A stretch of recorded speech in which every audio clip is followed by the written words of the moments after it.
Ladies and gentlemen, welcome to another fantastic episode of The Left Wing. I am TJ Whitehead, powers taken, not given, joined as always by President James Monroe superfan, John Cooper Paz of Counterpoint Politics. How are you doing today, my friend? This is a good week for you, I gotta say.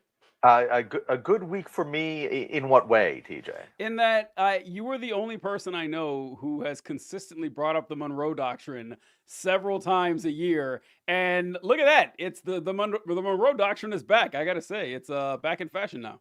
It's like every time there's some news article for example, like Hilton saying, "Oh, we're not going to let the ICE agents in" or whatever, and and there's like an old Onion article that gets shared. It's like Third Amendment advocacy group celebrates 300th successful year of implementation. Like it's just like that. It's just like you're just this niche subject. First of all, in case anyone's wondering, we are back for the left wing. We're back from our holiday break. I, however, am at my parents' house. I'm the one traveling with shitty AV today instead of TJ because my wife had a minor surgery. Everything went well, but she can't really walk well. So my parents have a first or multi-floor home.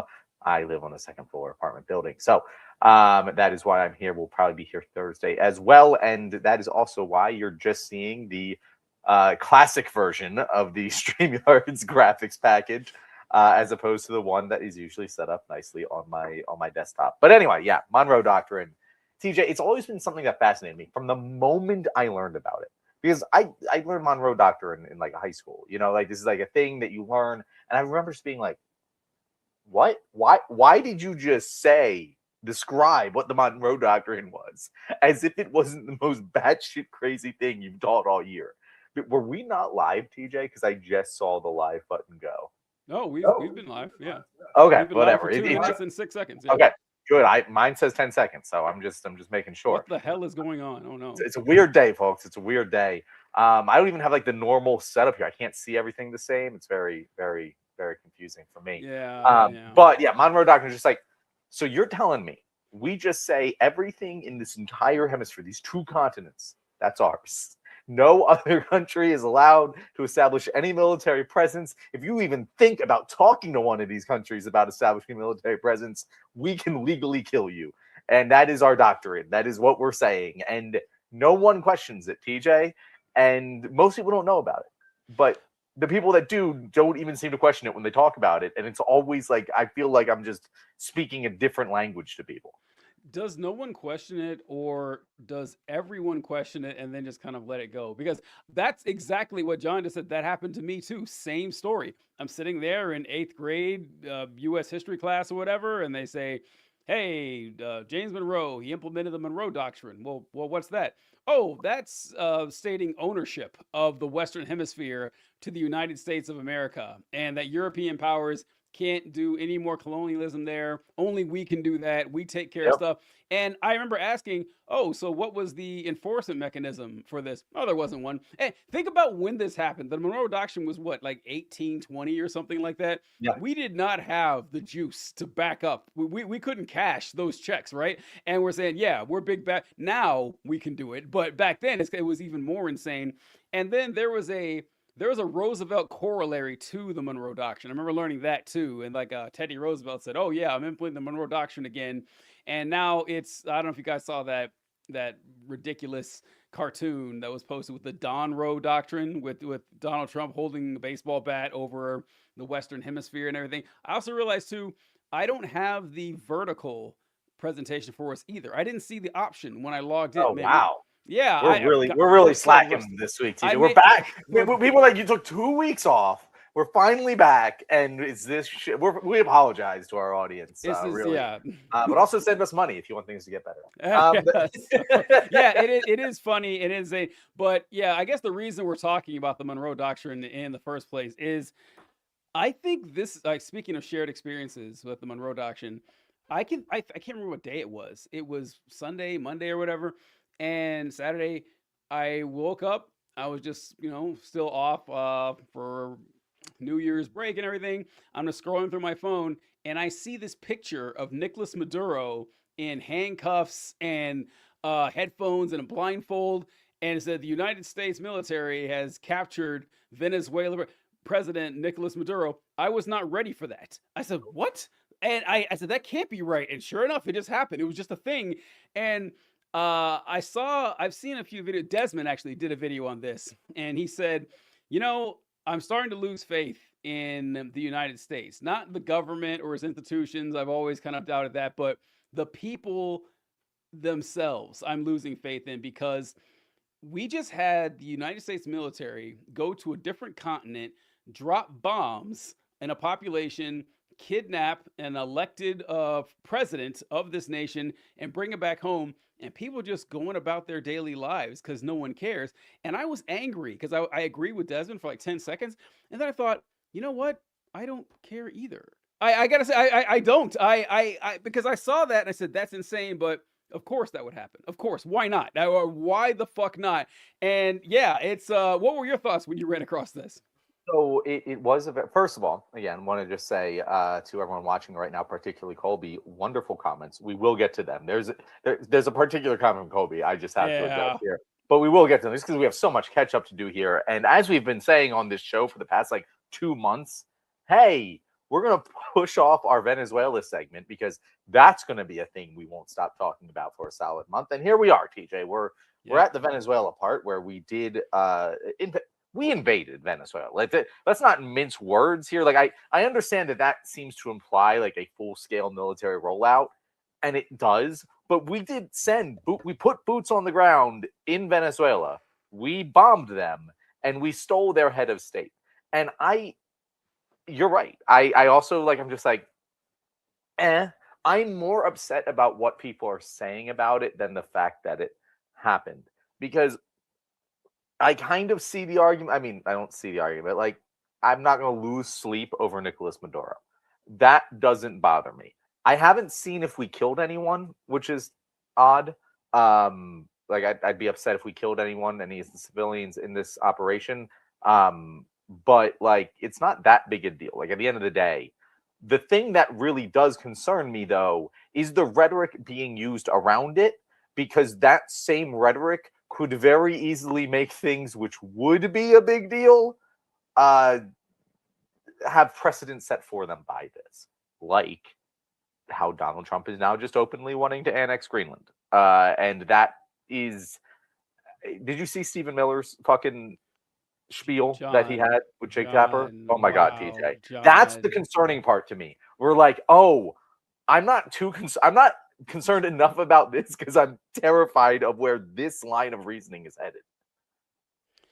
To your statement about was anyone killed, I saw something the day after that showed like this apartment, some 80-year-old woman was killed during the bombings. Okay, And I hadn't. This is news to me. I hadn't heard about yeah, this. and So yeah, but I'm that's the sad only about thing that. I had heard, and I just like New York Times says that a Venezuelan official reported that 40 people died in the attack. I don't know. I mean, like these fog of war things, like Yeah, immediately afterward, it's hard to know it's one way weird or we the don't other. have more now. Like in the immediate aftermath. Usually in the immediate aftermath events like this, I'm like, I'm not even going to look at numbers. It's all fog of war. I have no clue. But the fact I haven't seen more reporting on it is Yeah. also concerning, to be perfectly honest with you, DJ. It's concerning that Well, we haven't seen more reporting on that. well, when you saw the video, I mean, there were like half a dozen bombs at least that went off, and they looked pretty large. I'd be shocked if nobody died. I mean, like they Mhm. didn't drop those in the middle of a Or I field. mean, like, so I guess, like, if soldiers die, they're also people, I guess, but like, uh, there is a distinct difference between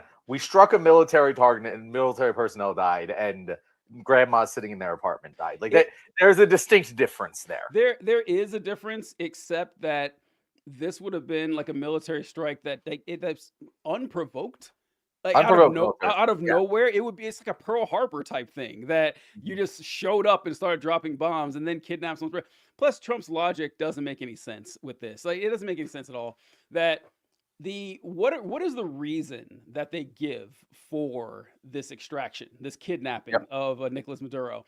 The primary one they put forward is we need to stop the drug trafficking, the fentanyl. Dear God, will someone think of the fentanyl that's killing all these people? And that's why we're bombing the boats. And then reports have come out that's been for years saying that yeah, pretty much no fentanyl comes Yeah. from Venezuela. It's not a thing. But they lean heavily on it, and then they backtrack to well, Maduro actually has a warrant out. Like the U.S.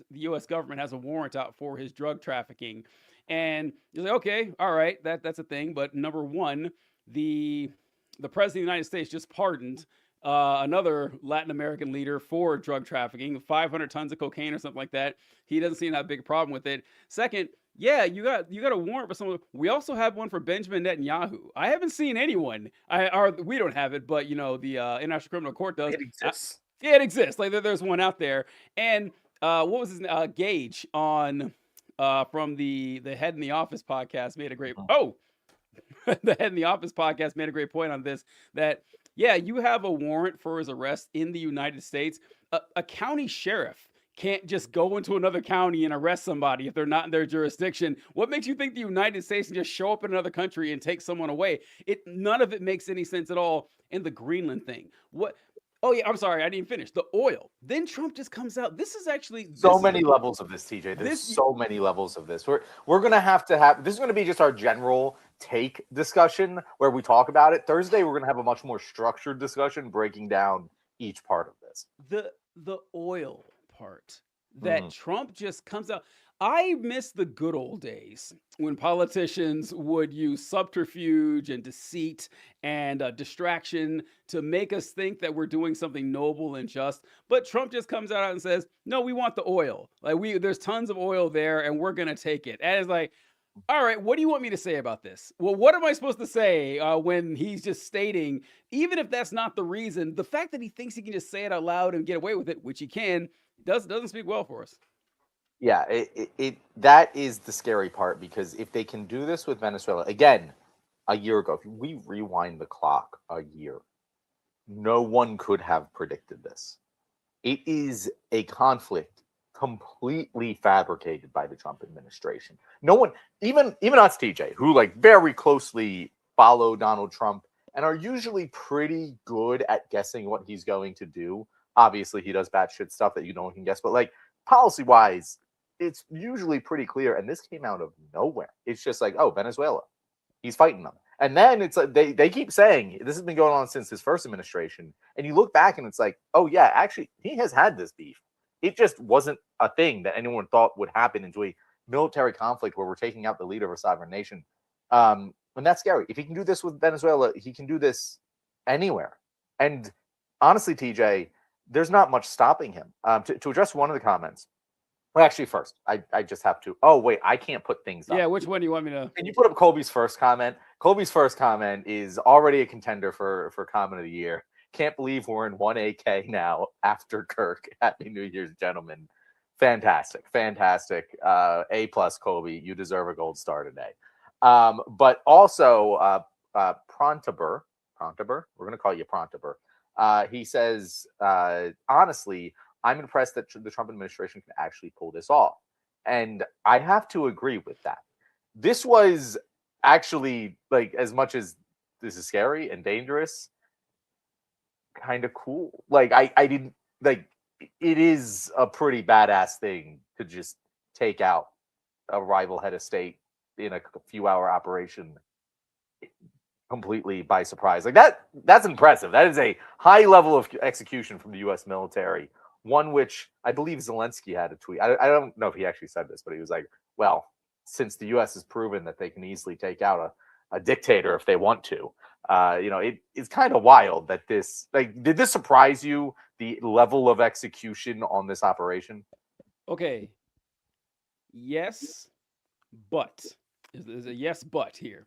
And you guys know me. I am first in line to shit on conspiracy theories every chance I get.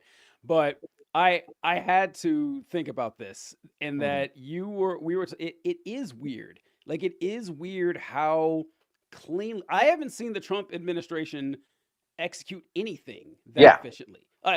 Again, they invited a journalist to a Signal chat. These guys are not the most detail-oriented group of people.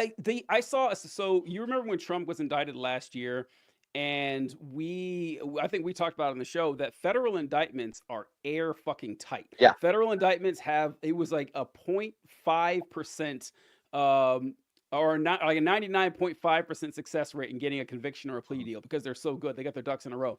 Since Trump has been in office since January, like last year, it's down to 80% because the Trump administration just does sloppy work. They're shoddy. They're whoever they had against James Comey and lying about this is a constant thing of the Trump administration. So Trump directing a military operation like this, or having people do it, it's just I've never seen anything like it. I can't think of another example. It's the last piece of governance that I want the Trump administration to be exceedingly competent at is the use of military force, and yet they somehow did it. This is. I hate to give Trump flowers again. I'm so against everything that he did here, but just like it's like when you're rooting against a team and you have to be like, tip your cap, good job. I did not like what you did. I don't like the results of what you did, but the way you did it, well done. This is the same military that did the Signal chat, right? So I thought that is weird. That is amazing how cleanly this went. And I think Colby wrote here that he saw it too. No U.S. soldiers, but like 40 people in Venezuela, mix of Venezuelan citizens and Maduro bodyguards died and everything. And so, look, I mean, I'm not saying that's good, but if you're talking about a military operation, that is clean as it fucking gets. You have no casualties. And take out a head of state. Just take the king right away. Gone. Just, boom. I don't even know how the operation went. I'd actually love to know the details, but this is where the conspiracy part comes in. I actually heard this from a Trump supporter, and then I started thinking about it, and then I saw some more pictures that made me think maybe this is the case. And a Trump supporter said that I think that Maduro made a deal with President Trump to extricate himself from the situation, and that in exchange Maduro is going to turn over all the evidence that Venezuela got Joe Biden elected in 2020. Absurd. That part's insane. But Maduro cutting some kind of deal with Trump to get out of the situation, I thought, and then I saw these pictures, John. These are the pictures after Maduro has been captured. He looks incredibly chill. He's doing thumbs up. There's more pictures like this. He's hanging out with people. I can't imagine another situation when someone is kidnapped by the U.S. government looking this fucking chill. And you see him, he's like hanging out. He's not dancing in the video. That was before. But every video, oh shit. Oh no, I lost John. Well, all right. I was going to say that every video I've seen of Maduro since then, or every picture I've seen, is him chilling, having thumbs up, hanging out with the boys. It doesn't make any sense to me. There's John back. I don't know what happened there, John. Weird. No, but yeah, I was saying I've never seen anything like this where it was such a clean operation, gone. He's in the United States, and every picture he's got a shit-eating grin on. Why? Why is he giving thumbs up? Why is he hanging out with these people? I can't prove it's a conspiracy. I don't know what Maduro would have. Maybe he just wanted out of there, but it makes more sense to me than Trump cleanly executing this operation for no apparent reason. You know what I'm saying? So this is one of the most interesting storylines of the Trump administration. Because as I said earlier in the show, we typically know how things are going to go, what directions he's going to move, what the general idea behind what's going on. Trump is pretty surface level with his intentions about things. It's actually what's made this entire thing so interesting that he's just straight up, yeah, guys, we're going to take the oil. And we're in control of their government now. Marco Rubio over there. He's now running the country of Venezuela. And then they all kind of walk these things back. But it's like, wait. The president of the United States, like what actually happens, the president of the United States said, we took out a foreign leader. We are now running their country. Our Secretary of State is now their head of government. That's the case. And we're going to take all of their natural resources. And then the next day argue, this was not an act of war. Obviously, we can't do an act of war without congressional approval. This was a law enforcement operation. TJ, how is that? Like, genuinely, people are in my comments being like, this is legal. This isn't an act of war. People, again, who really should know better. And I'm like, this is the most act of war thing we have ever done. Ever. Like it's insane. It is the ultimate act of war to take out a rival head of state and declare you have conquered the country. Like I don't know what more of an act of war you can possibly imagine. I saw a clip from Gutfeld's show, the number one late night show in the United States. I don't get It's it. so bad, TJ. It's so bad. So Man, it's bad. bad. And hand up, the normal late night shows suck too. They're not very good, but they are leagues beyond what Gutfeld is putting out there.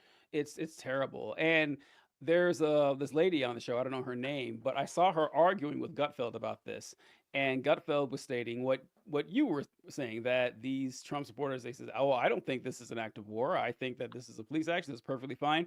And she said, "Greg, that's insane. You can't on one hand say that Nicolas Maduro sending cocaine into the United States that Americans willingly snort is an act of war, but dropping bombs on a foreign country and kidnapping their president is not. That is ridiculous. I just wish people would. These are the same people, by the way, like to the man, like Greg Gutfeld, Pete Hegseth, every conservative back when the bombing of Iran took place, said that this is just to get rid of their nuclear weapons program. We're not going to do something stupid like regime change. They even now that this happened, they're denying that this is a regime change. Have you seen this? Where they say, no, this is literally said, this isn't regime change. This is demanding a change in what the regime does. Like that is an Onion headline, TJ, and he just spoke it out loud.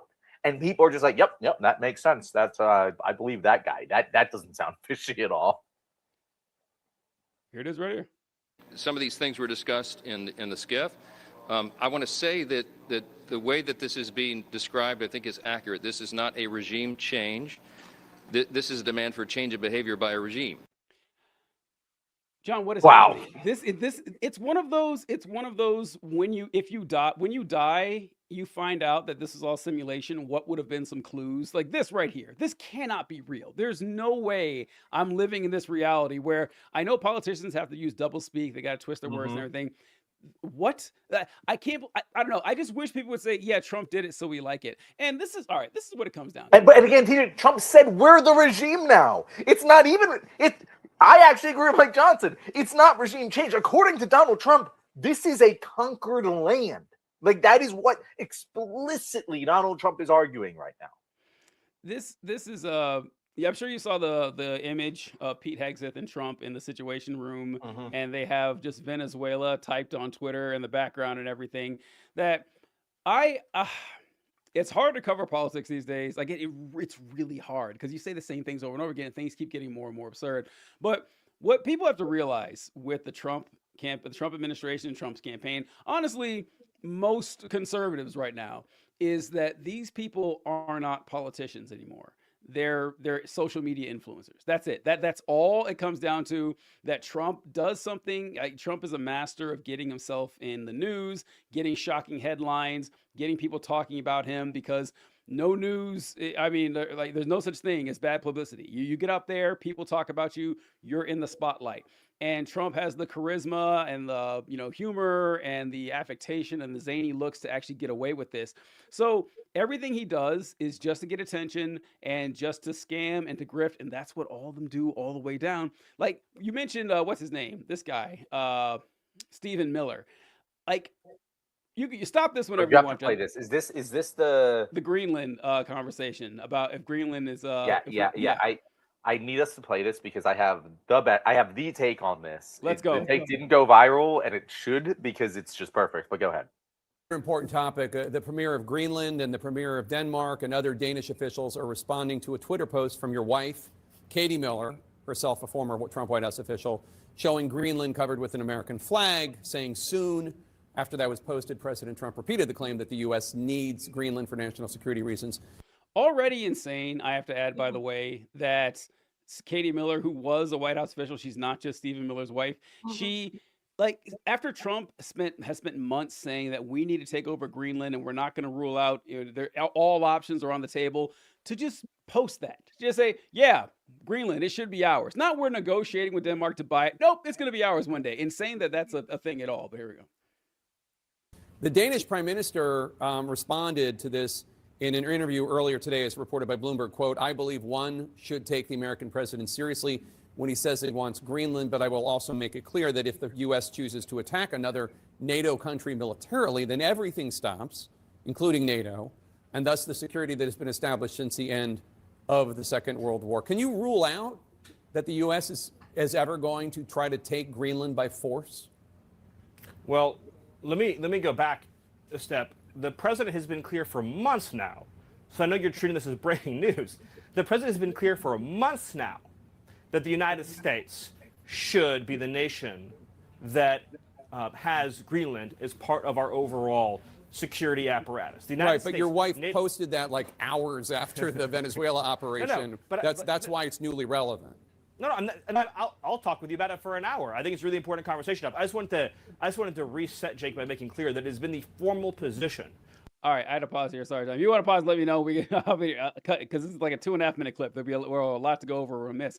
But I know I hate it as much as everyone else when someone is asked a very simple yes or no question and they start saying, well, actually, let me tell you what I want to talk about. And look, if the trick question or the question asked in bad faith, I understand that.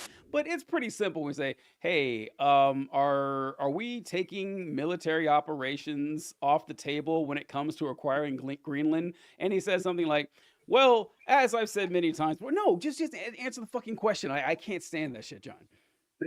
100% agreed, but have more to say later in this clip.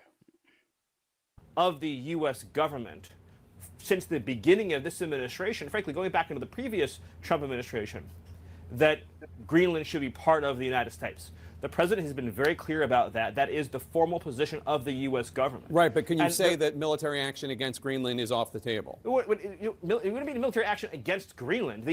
The Greenland has a population of 30,000 people, Jake. The real question is, by what right does Denmark assert control over Greenland? What is the basis of their territorial claim? What is their basis of having Greenland as a colony of Denmark? The United States is the power of NATO. For the United States to secure the Arctic region, to protect and defend NATO and NATO interests, obviously Greenland should be part of the United States. And so that's a conversation that we're going to have as a country. That's a process we're going to have as a community of nations. So you can't take it off the table that the U.S. would use military force to seize Greenland. You can't take it off the table. Jake, I understand you're trying very hard to, which again is your job.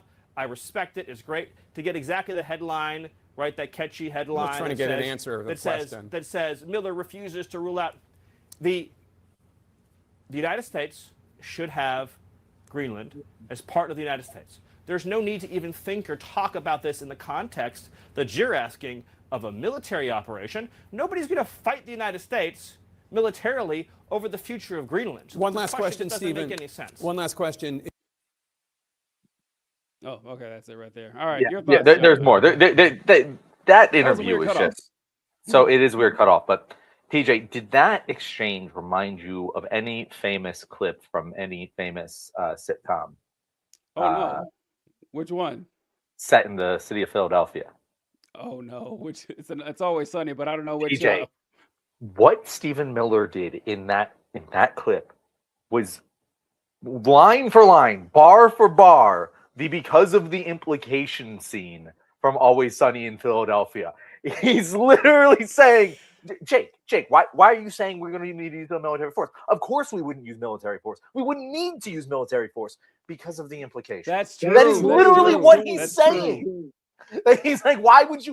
Of course I can't say that because then the implication is what. I'm not going to say they're safe because of the implication. But of course we wouldn't attack them. Why would you bring? That's what he's saying. And honestly, TJ, I've said this for a little while now.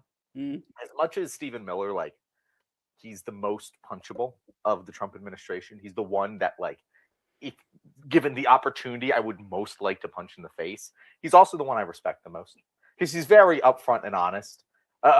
Beyond all of them, he's playing the United States government like it's a game of Civ.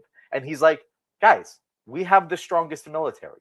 Why are we trying to compete on all this other shit when we can just take land? We can just take it, and they can't do anything about it.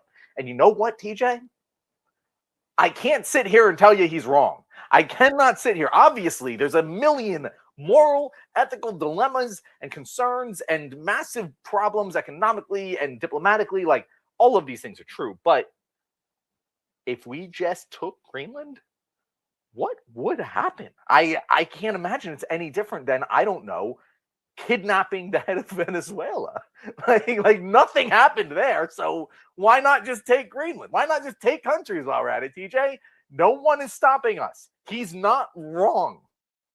There is something kind of refreshing about Trump.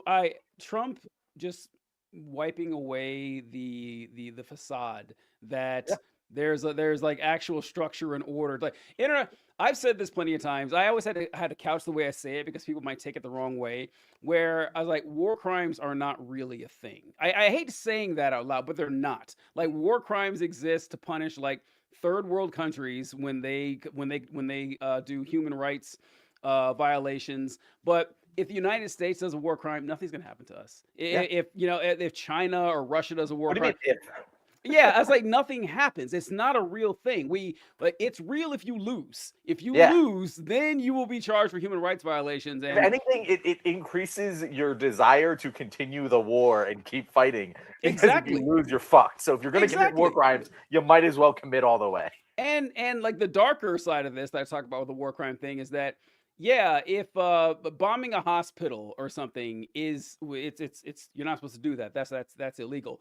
If you thought that your society was going to be wiped out, that your family, friends, and loved ones were all going to die, why wouldn't you bomb the hospital? It would be insane not to. Like, I'm going to let these people nurse themselves back to health so they can try to shoot me tomorrow? That's insane. It doesn't make any sense. So, yeah, but Trump, he kind of takes that to the levels. Like, or Stephen Miller saying, yeah, we're a superpower. We get to do what we want to do. Like with Bush trying to justify it somehow, that was a waste of time. Why bother doing it? What bothers me about Stephen Miller is that he talks like he has spit in his mouth.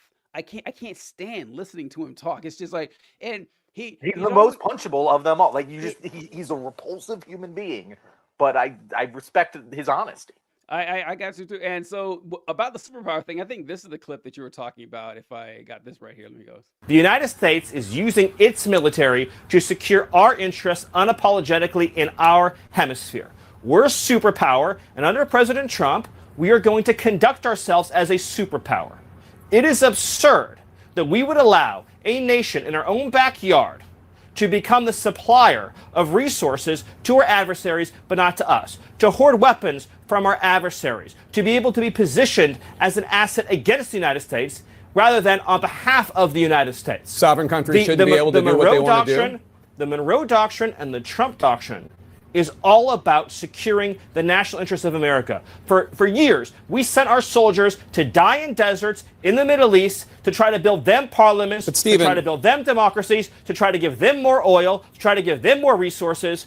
The future of the free world, Jake, depends on America being able to assert ourselves and our interests without apology. This whole period that happened after World War II, where the West began apologizing and groveling and begging I don't even and know, engaging these honestly, vast what you're talking about schemes, right now. What I'm talking about, Jake, is the idea. And by the way, I know you love doing that smarmy thing, Jake, and I was hoping to be better than that this time. I asked you about if there should be an election. Exactly. I asked you if there would be an election in Venezuela. That's what I asked. I said, why was the president so quick to dismiss Machado? You answered that question. And then I said, the objective, Jake, is security and stability for the people of Venezuela. With our help and leadership, that country will become more prosperous than it has ever been in its whole history. Venezuelans but the will woman be richer running Venezuela and right safer now is and part more of the Maduro secure and regime. better off. There will be conversations, Jake, about all of these guideposts along the way. The reason why I was giving you that speech, which I know you didn't want to hear, is because you're approaching this from the wrong frame.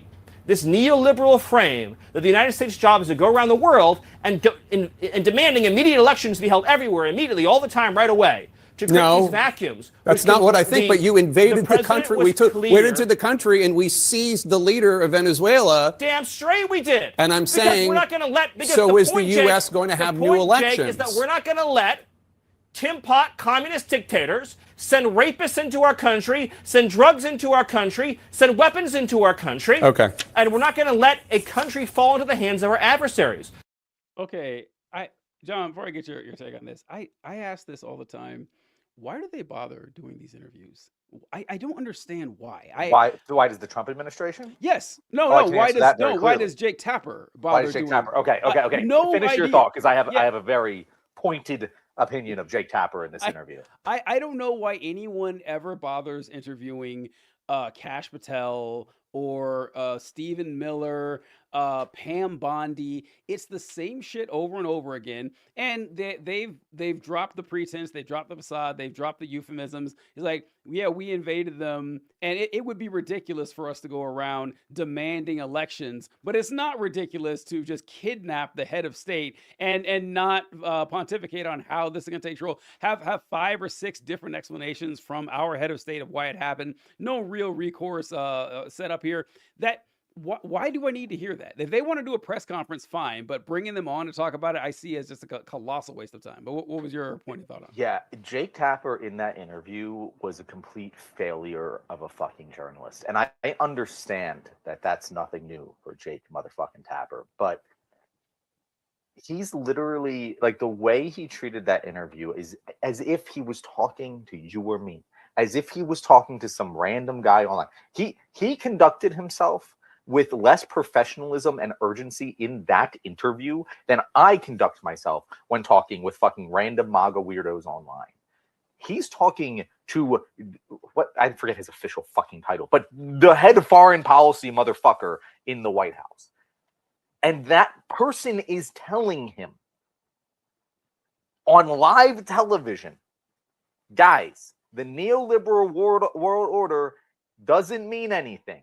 There are no other sovereign countries, at least in the Western Hemisphere. There is the U.S. and a bunch of our vassal states, and we will use military force to enforce that world order.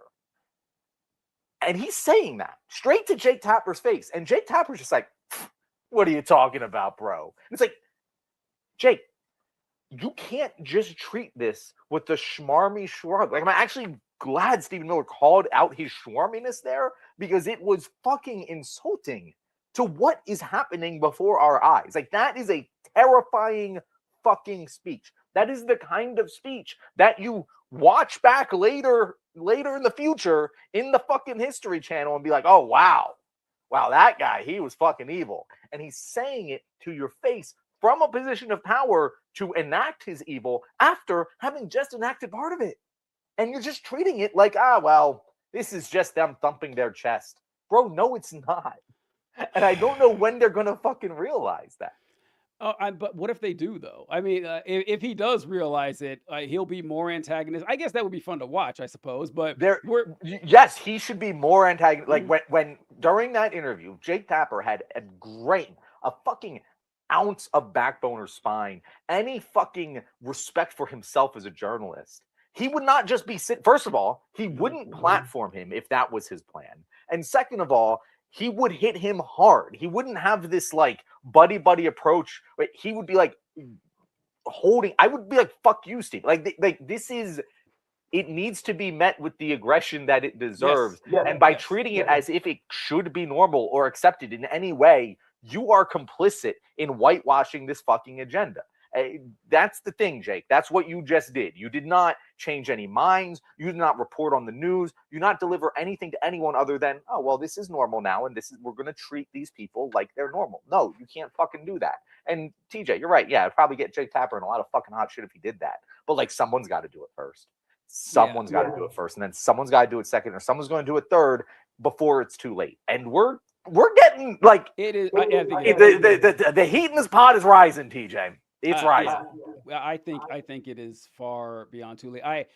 I don't know genuinely how we come back from this. And this is just one. I'm just like the Venezuela thing. It's not even in the top 5. I think of things that the destruction of our institutions, the constant demonization of people. It just gets worse over time. The destruction of our our social safety nets just all up with everything, and then that's just the government, right? Not we haven't even talked about how society itself is collapsing all around. Is that every bit of technology we have is awful. There's like we're centralizing in what we do. We all go to the same 5 apps every day. We don't have websites anymore. Everything is an app. You go to go buy something, they ask for your phone number or your email and their app and everything. Everyone is in debt. No one can buy a house. Like nothing is trending upward. And the politicians being social media influencers and not really care about anything. I forgot about this until just now. And I was asking why people even bother talking to these folks. Did you see Lindsey Graham? I don't even know what show on Fox News when he did this. They've chosen not to live this way anymore. And unlike Obama, President Trump has not turned his back on the people of Iran. So I pray and hope that 2026 will be the year that we make Iran great again. I don't know if you guys can see it there, but he's wearing a hat that says "Make Iran Great Again." By the way, this is in the context of an interview about Venezuela, and then he brings up, it's like, well, just so you know, Iran, and Trump is saying that what Colombia, their president needs to watch his ass too, and it's like none of this is serious. I mean, it is serious for people out there, like lives are being lost and wars are being started, but it's not serious to the politicians. It's all a big joke. It's a big fucking game to them. So if Jake Tapper wants to go harder on him, he should, but we're still in for, like, Trump has been in office 1 year. Not even a year. Like, we're still a couple weeks short of it being 1 year. Today's the anniversary of January 6th, and John and I say this all the time. The most successful political action I have seen in my life is January 6th. January 6th, incredible how successful that was. And those are the folks who are running the country. The insane lunatics on January 6th have fucking won, and they're going to keep winning. Even if they lose, like even if Trump wins or loses these elections in 2026, if the Republicans lose in 2028, the damage they've done is going to last the rest of our lives. Mine, certainly. Hopefully not John's, but it's over. I think it's all done. I love the self-pointed old joke there, TJ. It was honestly, not a joke. Not a joke. Like I really, like, if I live another 40 years, that'll be good. And you could live 50. Maybe you'll get to see something better. But I don't know. I have Trump has moved me closer to the tankies than I've ever been. Not that like they're crazy shit, but just like, yeah, maybe like force is the only way to fix shit because we're just that far gone. And it's hard to disprove when this is the results we're seeing before our eyes. It's insanity. We do not live in a shared reality anymore. It's so frustrating. It's why I struggle to do this. Like, I just feel like a crazy person. Like making content, I genuinely feel like I'm a crazy person. And there's only 2 reasons I'm doing it anymore. 1, because I have this like sunk cost fallacy with it, and 2, because it's the only way I know how to stay sane. Like I've tried, like I legitimately tried to be like, okay, I'm going to take the whole time off, like Christmas and New Year's. I'm going to take it off. Couldn't do it. I had to go on there and say some shit. Like I need this ventilation system, but like, my God, is it fucking what am I supposed to say? One side is saying, hey guys, remember that thing that we did back in 2003 that we all agreed was really stupid and dumb and we should never do it again? Remember, we all agreed on that. Like 90% of us agreed on that back in 2015. We're going to do it again in an even dumber way with even less pretext. And yeah, we're right back there. We're right back. Nothing changed. I don't know, TJ. I don't know how it gets better. I don't know. John, I wish I had the clip in front of me. I don't have. I saw it earlier and I meant to pull it up, but hold on, let me see if I found it here. Nope. But the day after, or 2 days after the Venezuela military action, I saw a poll, and it said that 39% of Americans supported Donald Trump's action in Venezuela. And I was like, I remember seeing it, but I couldn't remember where it was from. And so I just ran across another clip today that I didn't save on Twitter like I should have, but it was on CNN. And you guys know who I'm talking about. I don't know the guy's name, but he does like the polls, and he's got the big screen. He's always moving it around and everything. He's really funny. But it showed that the day before the action, the kidnapping of Maduro, CNN had a poll out saying, what percentage of Americans support military action in Venezuela? And I think it was 21% or 22%. Yeah, it was 22%, I'm pretty sure. The day after Trump did it, 37%. And so I look at that and said, all right, this is like, yeah, I feel it too. It's just kind of a fucking waste of time. We can talk about it all we want, but Trump has such a stranglehold on these folks that he can do anything and they're going to support it. You're always going to have, I was like, man, almost 4 out of 10 people, like shockingly close to half the country said, oh yeah, that makes perfect sense. It's perfectly okay. I think that this is fine. I don't know. Like, I don't know what to do either. It's hard. I have a much harder time talking about it. I look forward today. I was like, man, I haven't talked to John in a while. That's going to be really the cathartic part of it is good for me. But I hate to say it, but you said it last month, John. You put it perfectly that I've kind of given up on the idea of being part of some sort of movement of something.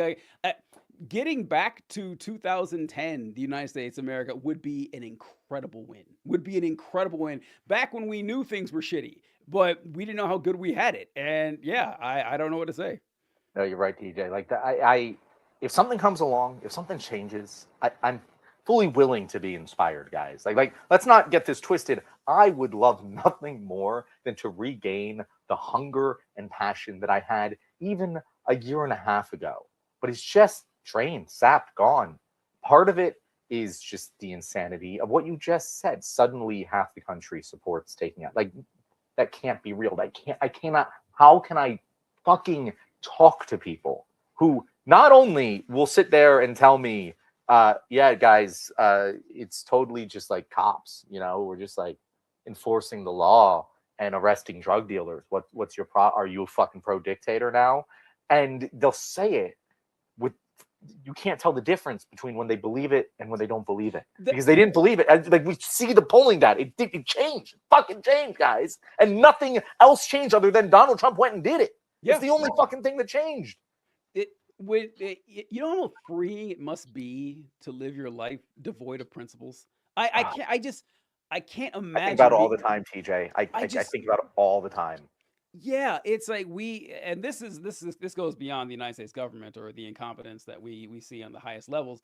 But I was thinking about social media in general. I've been stuck on this, the politicians being social media influencers, because once you see it, you can't unsee it. Like, it's all that's happening now, and that specifically in media, there is a high premium on being, shocking and acerbic, and being like, cruelty is rewarded or insanity is rewarded. Candace Owens is a really good speaker. She's smart. She weaves together a good story, but she has no scruples. She will just, go down the rabbit hole on starting like unnecessary fights with the president of France, calling his wife a trans person, saying that Erica Kirk, who we have no love for here, assassinated her husband. Shit. Insane stuff, but there's a big market for that. That's where we get the Alex Jones, and to a lesser extent, Tucker Carlson, who might actually be like a principled fascist. I'm more likely to believe that or something. But we reward this. And so we're not only seeing it in politics, but we're seeing it in our day-to-day lives, that people are getting really sick and tired of not having any hope of getting anywhere in life. And when scamming and grifting is the number one way to succeed, of course, people are going to start scamming and grifting, which is going to break apart social fabric. I hate to be the Jordan Peterson guy here, but some sort of common bond with your fellow man is important for our survival. And I feel like it's crumbling day after day, and I don't see it getting any better. 100% true, TJ. And it's very weird because I don't feel that crumbling in real life. I think it's one of the reasons I've wanted to make content less, is because in real life, I'm very blessed with a rich community of friends and family who are good people and I enjoy being with. But even just like random people I meet in this court, you would not think, walking around the United States of America, at least in the places I live, that like we are some hyper bipolarized, ready to explode into a civil war at any moment country. You wouldn't. People in Iraq, like normal, you don't see any of the things that exist in the history book, signals of a collapsing society. You don't see it. And yet you look at social media and I don't mean to say this is like a social media thing. This is things that are actually fucking happening. This is what the government is actually doing, but it's acting like it's in utter collapse, or like that there's this, like, it's what the Trump says. It's what they say. They're like, we are being invaded. This is a fight, existential fight for our existence. Again, this is not me exaggerating. These are the things that the Stephen Millers of the world say. He literally said it in that clip from Jay Tapper earlier. This is a fight for Western civilization. This is a fight for the world order. And it's like, no, it's not. It's not that. If Maduro had stayed in Venezuela for the rest of the Trump term and they never said anything about it, no one would be looking back in 4 years being like, oh, well, the world order is destabilized by fucking Venezuela. No, that's not what's happening.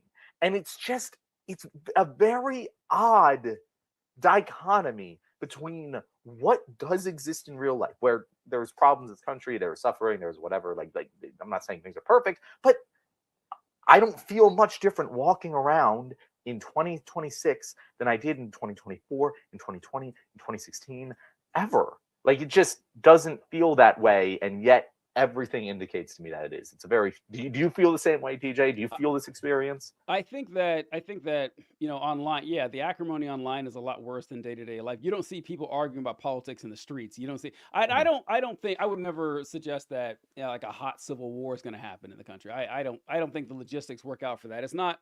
I've always been like, that's impossible. I think so. Yeah. There could be a war. There could be a real fucking war, TJ. Like, suddenly, before this, I was like, no, we're going to get through this. We're not going to get through this without an actual real life motherfucking war.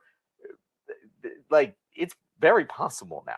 I guess it's possible. I just don't know how it would work. It's just like, it's because of I would have said that about just capturing fucking Maduro like a month ago, TJ. Right. But I mean, no, really though, like, what would it look like? Like, how would it start? First off, I don't know. But anyway, we just take Greenland. We start fucking taking. Denmark says no. We conduct some sort of military strike. There's some I can't even fathom that existence. I'm sorry, I misunderstood you. I thought you meant like a war amongst Americans shooting Americans, like that. Well, I'm saying, okay, but then that happens. Trump actually gets us into a war with European allies. That's going to spill over into the streets. You know, that's not going to just be all right with everyone. We're not going to keep going. Well, maybe we will, TJ. Maybe we will. I don't know. I 100% think we would. I think, because like, let's say Trump does start a war with Denmark. Like Pronteber, is that how we pronounce your name? I didn't get your name wrong, buddy. But he said Stephen Miller basically stated, if we can't have Greenland, why does Denmark get it? Hilarious, because he said, well, what is Denmark's territorial claim to Greenland? As if you couldn't just look it up. As if you couldn't just check, oh, why does Denmark own Greenland? Does it possibly date back to, I don't know, the Napoleonic Wars and Denmark and like Sweden or Norway ceding it over to Denmark and for 200 years ago? Yeah, okay, maybe you have a problem with that claim, but yeah, what does that do with the United States? Like, what does that do with, so therefore why the hell would we possibly have any claim to Greenland? If you want to make an argument it should belong to Norway, okay, go for it. You can have that. You can have that argument with the other guy that cares about that. Yeah, you're the one person. But yeah, it's if the United States decided to go to war with Denmark to get Greenland, I think the same thing that would happen if any other war had a lot of people get mad, a lot of people would protest. I mean, I'm not shooting anybody over it. I'm not going to go in the street and actually risk my life and my family over this war to get Greenland. And the weird thing too, if Trump just went out and said, I'm open to negotiating with Denmark to try to get Greenland. I'm going to offer them everything I can. You wouldn't need to. They're an allied nation anyway. Like the military alliance stuff kind of protects you from that. Mark put out something here where he said, guys, people supported the invasion because it was quick and bloodless. No boots on the ground. Y'all missed the point. I agree. But that kind of backs up what we're saying, that there's no principle there. Like, is the principle, I don't want Americans to die? If that's the number one principle, okay, but that's not what they say. There's like, I don't want regime change. I don't want any wars. I don't want any intervention in foreign nations. That's what we've all been told all this time. But the Iraq war was only bad because Americans died, not because it destabilized the Middle East, nothing like that, because we don't care about that. If we find out that removing Maduro and keeping his regime there collapses their government, collapses their economy even further, destabilizes like that section of South America. No one's gonna give a fuck about that. But that's what our point. That what are your principles here? Are your first principle?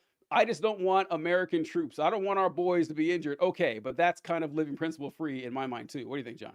And Mark is right. Like that statement, people supported first of all, they didn't support the invasion. They didn't support it until after it happened. Until after it happened. Yep. You can point to no evidence before it happened that people would have supported that invasion. Like we did these polls, right? Second of all, it wasn't bloodless. It was quick, 100%. It wasn't bloodless. People died, so not bloodless. No boots on the ground. That's not true. Boots were on the ground. You just called it an invasion because we put boots on the ground. We didn't invade with like a whole troop, a whole battalion, but there were American soldiers in Venezuela on the ground. And you're right. That's why people aren't giving too much of a shit about it, because from our perspective, nothing really happened. But what Donald Trump is saying is the current status quo is that we now own Venezuela. I can't, like, people are talking about this as if what Mike Johnson is saying of like, oh, well, it's not this, it's not that. What Donald Trump explicitly said was, we are now in control of Venezuela. Venezuela is now a vassal state of the United States of America. We own that shit. We are going to send in American companies and extract their oil because we can. And then Stephen Miller went on fucking CNN and said, yeah, that's what we're fucking doing. And then Mark's next comment, he says, obviously you guys not read the Wall Street Journal. Rubio said that to Republicans that Trump just wants to buy Greenland and is talking tough. Relax, guys. He also said we wouldn't strike Venezuela a couple months ago. So I don't know why that should fucking not worry me. But even if you're like, oh, he's just talking tough, I don't want my president talking tough to our allies. I don't want my boy threatening my buddies. Like, I don't understand why the fuck that's okay. John, you don't understand. When it comes to Donald Trump, his words talk louder than his actions, apparently. Apparently, what he says really, yeah, I don't know. It's just, but his words, again, he's like Mark, this is why, like, I'm frustrated by you and people in general, because you're both taking the words and the actions and just saying, each one matters when I care about it. If we are just taking Donald Trump's current words, it is that we now own Venezuela. We did a coup. We took control and conquered a foreign nation, a sovereign state. We conquered them. Our head of state, our fucking Secretary of State is now the most important government official in Venezuela. That is what Donald motherfucking Trump said. So if we're taking what he said, that is really fucking bad and concerning. If we take it what he did, maybe made a deal to fucking like bring Maduro to the United States. That's the best case scenario. That is the best case scenario. And like that's why people don't care about it. Okay, cool. Like that's fine. But then you can't have both. You cannot have both. One has to be true. One has to matter. I want to get to Colby here. Colby said, favorite U.S. territory liberals don't want us to have. That would be a good tier list. I think that would be pretty fun. Honestly, the answer should be all of them. We should have no territories. Make them states or not. That's how I feel about that. That is, yeah, it's kind of ridiculous. Like this, it's holdover from colonial times. And one more from Mark. He says, no, Trump always is the same. Watch his actions, ignore his words. His actions were he just invaded a foreign country and kidnapped their leader. So, I mean, I don't know. I don't know. He committed an act of war. Yeah, that's a pretty big action right there. Out of the country and is holding him captive with no legal presence. The United States of America has no legal authority to enforce American laws in Venezuela. We cannot do that. If I was being investigated for drug trafficking and I went to another country and they airstruck the fucking country and sent the fucking army in to capture me, that would not be okay. And that's an American citizen. We're talking about a head of motherfucking Mark. If Venezuela I don't know. had Mark a is warrant fucking out for Donald Trump's arrest and they fucking airstruck Washington, D.C., sent in troops, kidnapped Donald Trump, and brought him to Venezuela, would you not think that's an act of war? Would you think that's just a totally okay law enforcement operation for the country of Venezuela? No, you fucking wouldn't. And I'm really like, I understand I'm heated here. I like you, Mark, but like, what the fuck? Well, John, that's different because Venezuela is bad and Donald Trump is good. So, you know, that's the thing you're talking about the principles. Again, it's might equals right. That's why I like Stephen Miller. He's just like, yeah, we can do it because we're stronger. We're stronger, and therefore that's why we have control. There is no other principle. That's all that matters. I don't think we played the clip actually where he said that, but he said that. He was like, We're the strongest here. Why would we bother listening to these other fucking countries? They don't matter. This Yeah. is a world of power. That's all that matters, and that I can fucking respect. What I Yeah, can't at least respect it's is honest. At least it's oh, honest. guys, this is a totally okay, justifiable police action. Get the fuck out of here.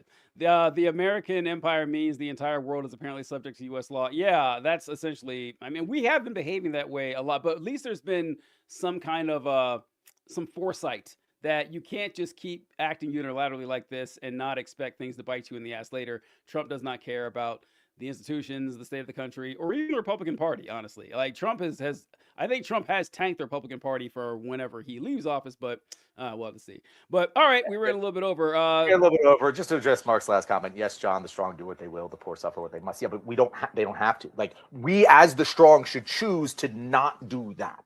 That is like base human morality. Do unto others what they will do unto you. Like, you're a fucking Christian, Mark, right? Like, am I fucking crazy here? Like, that's bad. That's just bad behavior. Mark has got to be fucking with us. He's got to be fucking with me. I right don't now. believe this. I And, hope like, he's fucking yes, with me. the strong do what they want. The poor will suffer. Yeah, like survival of the fittest, like is descriptive, not prescriptive.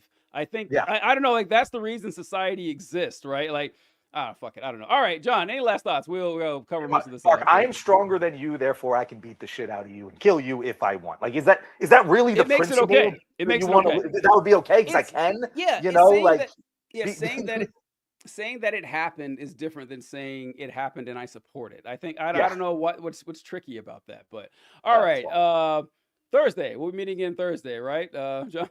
Thursday, yes. We don't have a guest this week. I got to get back on the guest wagon, but we'll be meeting again 6:35 EST on Thursday for our regular Thursday show, which will be more structured than this one. But I actually enjoyed this one a decent amount. I got to that. So thank you guys. See you All right, then. we'll catch you guys later.